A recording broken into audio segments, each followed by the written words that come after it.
Hi everybody, welcome to the South Australian Sports Show. I hope you can stay with us for the next hour as I welcome Barry Curtin to the show. Baz, how are you? Good, mate.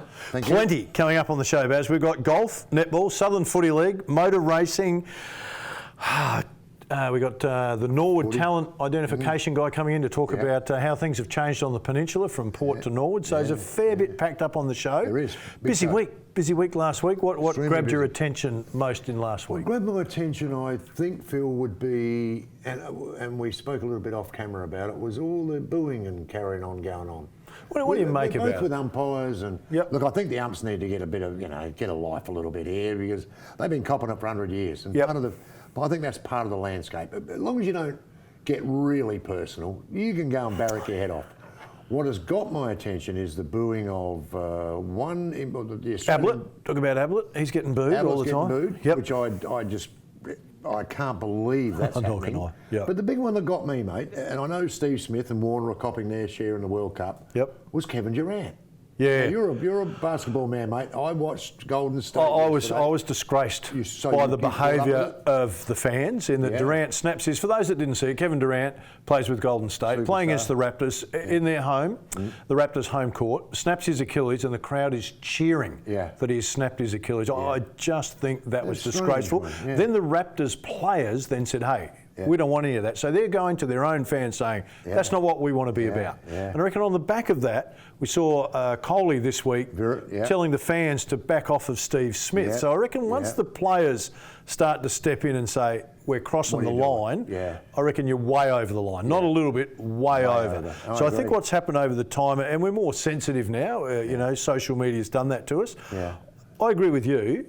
How do you know what the line is, though, what's personal? So you might say something to me and I don't take that personally. I might say the very same thing back to you, yet that's personal. So I reckon a bit of booing's fine, but once you start verbally sledging people, I reckon you're nearly at the stage now in today's society where you're going too far. Yeah, I think so. I think that right now, the ump got called a flog. A flog. A bald-headed flog.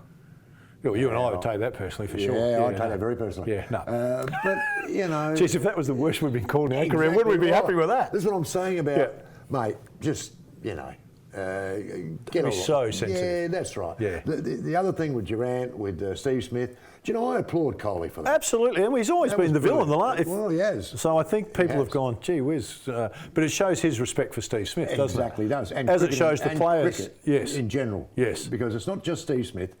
That sort of stuff shouldn't happen. The guys have done their time, all that sort of stuff. They're back playing at international level. He's a world-class player. Yes.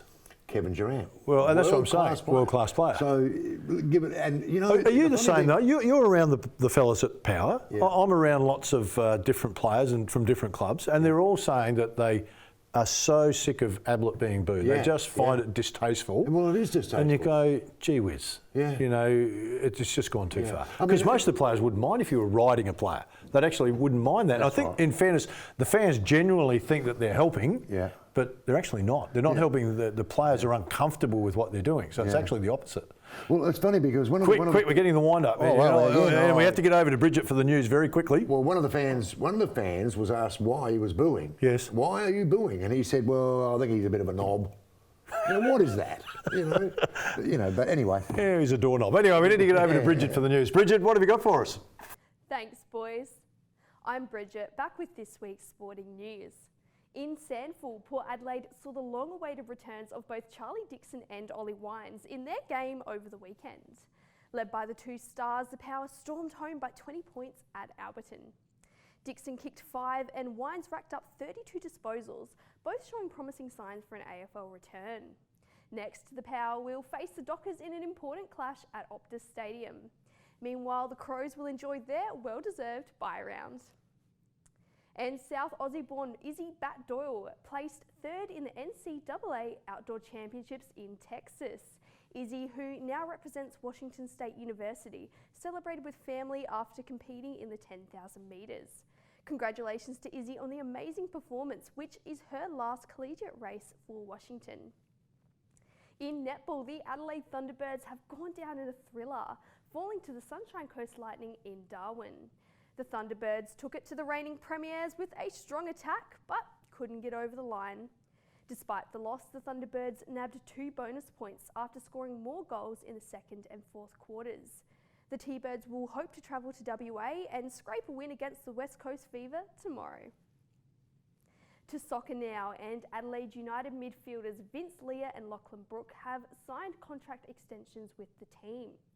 Leah, an experienced midfielder, has signed on for 1 more year after an impressive season with the club.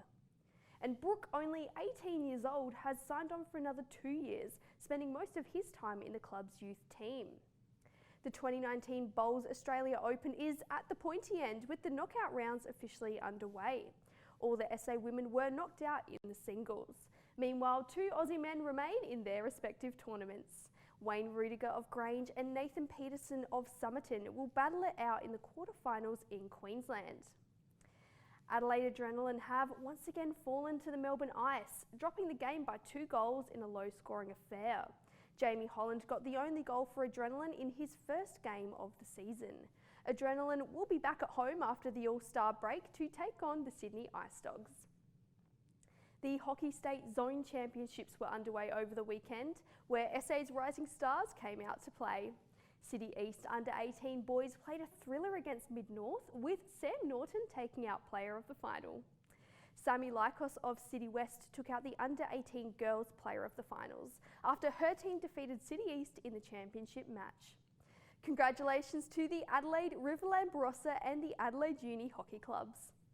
They also got championship wins in their respective divisions, from under-13s to under-18s. Well done to all. That's all for now. I'll see you next week.